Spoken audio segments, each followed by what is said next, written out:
What is going on, members of the Shy Guys Squad? My name is Dan, otherwise known as Danekii, and welcome back to the IBL. This is week 3 against Eroc of the Colorado Mamoswines. He's currently 2-0 plus 6. We are 1-1-0, so we're doing pretty fine on ourselves. And if we can beat Eroc this week, stop his flawless record, and we can get ourselves into the positives, which would be very, very nice, and we can have a better chance of, I will look better on the standings. That's basically it. So I have today brought myself a Choice Scarf Lucario.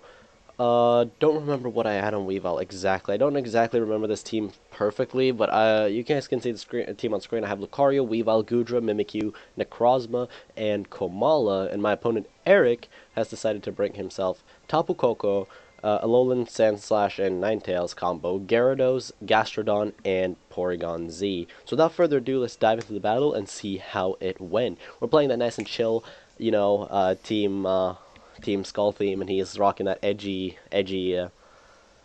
smug style. And he leads off with Cocoa Puffs the Tapu Koko. And I led off with Lucario because I figured it would be my best lead, but unfortunately, I do go for Earthquake here. I took a long time deciding what I would want to swap out into, but at the same time, I couldn't really risk this thing being special, go for Dazzling Gleam and start hurting stuff. So I did end up going for Earthquake, which is very unfortunate because Lucario was such an important mod to me this game. And he lives on 18, 15%, I'm not exactly sure, but he goes for a Wild Charge here in Electric Terrain, and that's just going to knock me flat out. He gets a crit as well, not that it really mattered, but my Lucario just drops, and so does his Cocoa Puffs. So we're double down 5-5 at the moment. It's fun to see Tapu Koko, though. Tapu Koko's a cool Pokemon. So he sends in Kiowa, which is his Ninetales, now that it's not that big of a threat anymore. And I send in the Haku the Weavile, which has Metal Claw, Poison Jab, Brick Break, and Toxic. So Snow Warning gets put up, and I'm thinking here, do I want to go for Metal Claw, Poison Jab, or Brick Break? So he does decide to withdraw his Ninetales. He doesn't set up anything, and he goes into Gary, which is his Gyarados. And I'm thinking, okay, Intimidate, that's fine. I'm going to go for a Metal Claw, and he avoids the attack anyway, so it didn't really matter. And here I'm like, okay, what do I want to go for? Do I want to swap out? What do I send in on this thing? I'm not sure. Honestly, I just want to whittle this thing down. So I'm going to go for a Toxic and hope that I have Goggles now. And I do land my Toxic, and, but this Gyarados, this cheeky oh shit, is going to go for Thunder Wave. And he also lands that. So, that is very unfortunate. You know, now my Weavile is paralyzed, and I didn't really expect T-Wave on Gyarados, but I guess it's understandable to bring T-Wave against my team, considering how fast it actually is. Since I have, Mimikyu 96, Lucario, Weavile, Comfey, and then I also have, Sneaky Web support with my,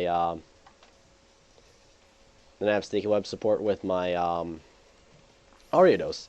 So I do decide to withdraw my, Weavile here and go into Huffington, my Komala. And I think, this thing isn't going to go for... It's kind of risky for him going for Thunder Wave if I send in Komala, but that does half, which does a lot of damage. I'm not happy with that. And I know he's faster than me because hail damage went to him first and then me. And then he decides to get himself some lefties as well, as we know. So a lot of post stuff that is happening at the same time, and it's really annoying, really. Because then poison damage as well is hail, leftovers, and this. I'm like, yeah, no, Huffington, you cannot stay in here. I have to go. So I'm going to go into my Elemental Hero Prisma, my Necrozma, which I'm starting to really like this thing. Not really, this thing really did help me a lot this match, and I know it's going to help me a lot in future matches as well. I don't know, Necrozma is a really cool Pokemon, and I like its ability too. It has Filter as an ability basically, so it's a really nice Pokemon here.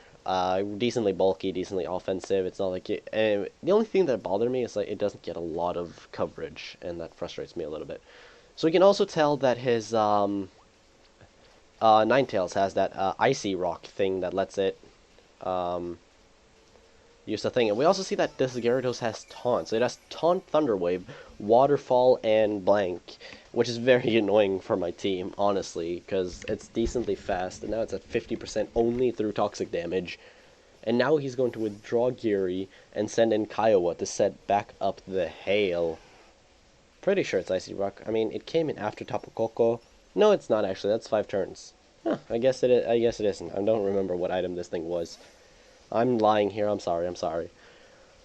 But I'm going to send in Huffington again, as it is the best thing to take an Ice type or a special move in general. Because I don't want my buddy. So he's gonna go for a Moonblast here. Was he Specs? Was that it? Don't remember. But I go for a Rock Slide here with Komal. Look at him spinning around that piece of that log, and look at the damage. That's at 50. No, that's a 60%. And here he's probably going to go for the Aurora Veil stupid shit or something, as I would draw Huffington because I want to preserve him for a little bit longer. As I do end up going into Annabelle, my Mimikyu. Oh, what did I have? Oh, yeah, I remember this Mimikyu now. I remember what set I had on this. This is Taunt, Thunderwave, Destiny, Bond, and Play Rough, I think. And then, I think it was Light Clay, actually, here Ninetales, because he got like a bunch of turns of screens, and he gets dual screens, which is dumb. So he goes for a Blizzard here to break my disguise, so that his Ninetales can, or his Sandslash can do more work. I do not like these Alolan forms because they are messing me up. So I go for Thunder Wave here to slow this here Ninetales down, because it's going to be useful in the future to have this thing slower. So Annabelle is going to, of course, get hit by the hail, and then I'm going to get lefties back up again, so we're back at full. I mean, I like having my Mimikyu at full HP. But I got a free Thunder Wave off, essentially, which is nice. And he's going to withdraw Kiowa and go back into Gary, which is kind of cool. I don't remember what I did here. Did I go for Play Rough? Did I go for Play Rough? Was that it? Yeah, I went for Play Rough here. And that is going to do literally jack shit zero. So he had a lot of defense investments into this Gyarados. Like, I feel like his Gyarados is like speed and defense, with a little bit of attack investment. So he's going to take toxic damage again, of course, and the hail has stopped indubitably. And here I decide, I'm going to swap out. I'm going to go into Goodra here and see what he does.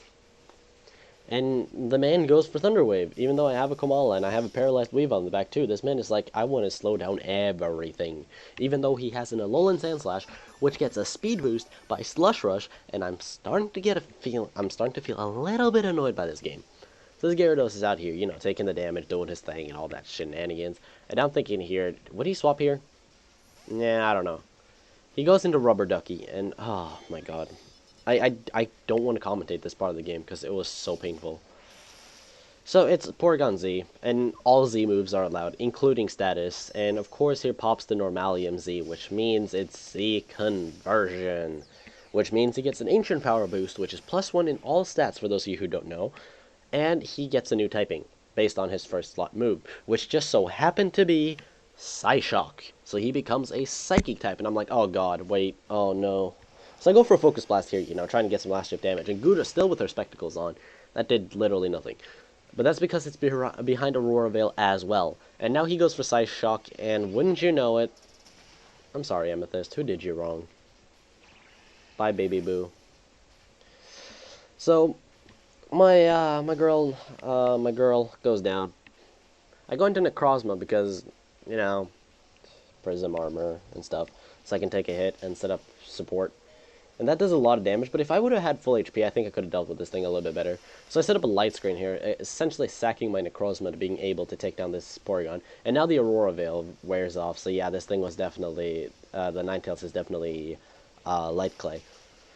So he knocks out my Necrozma here. 2 Pokemon down to this stupid move, Z Conversion, which I personally think is bullshit, but this is why we're doing a Alolan League off-season, to know what's broken and what's not. So I go into Mimikyu here. Keep in mind, this thing has costed me 2 Pokemon, right? So is Psyshock. We're still behind Light Screen, which is like my only saving grace here. I go for Thunder Wave against this thing, just to slow it down. I need to slow it down. I needed to. And I knew I could take 1 Psyshock, which was the plan. And now, this turn, I'm going to go for something, the only thing that can allow me to stop this Porygon-Z. And that move is Destiny Bond. Yep. I'm going to go for a Destiny Bond here to take down this here Porygon-Z. Because now he's going to go for a Psyshock on my Mimikyu, and he's going to knock me out. But Mimikyu is not leaving this stage alone. He refuses, or she refuses to go down alone, and brings Rubber Ducky with him, or with her. Genders, man. So now I can send in my Paralyzed Haku as he sends in his Kiowa again, which is his Ninetales. And I think what happens here is I go for Metal Claw to knock him out, and then the next 2 turns are just Sandslash, sweeping, cleaning up my team. So he didn't get to see his Gastrodon at all. He didn't need it. But I'm going to go for a Metal Claw here onto his Ninetales to knock him out because he didn't want to risk any damage on Sand Slash in case I went for like Brick Break or something like that, I guess. But in comes Icebox, which is his Sand Slash, and we only have two turns left of the game. It's this turn and next one. And I'm going to swap out Haku by if there's any chance that I can live, then it has to be this. And I kind of wish I brought Protect on some mons to try to stall out the the Hail, because you need to stall out weather turns to beat it. And also I didn't know how to deal with this weather setter the best way possible to lure it in and then kill it. So in comes Haku, which this is, of course, the last turn of the game. And my boy Eroc isn't going to risk anything with the leech. No, he goes for the leech life. And that is going to knock me out because he is adamant. If he would have been Jolly, that wouldn't have killed and I could have knocked him out and made it down to a 2-0 or something like that. But it doesn't really matter. We lose week 3 to a 3-0 because of Porygon-Z's Z conversion and Hail. Very well prepped on Eric's part. Of course, I'm so happy that we're just testing what's broken right now, because if this would have been Season 3, I would have been furious. I was furious after this loss as well, but that's just because I was really salty about it, how Z conversion wasn't already banned. But now we know. And with that being said, thank you all for watching. I hope you guys enjoyed. Leave a like if you did. Comment down below what you think of Z conversion in draft format. Subscribe if you're new to the channel. With that being said, thank you all for watching. Have a beautiful day, and I'll see you guys next time.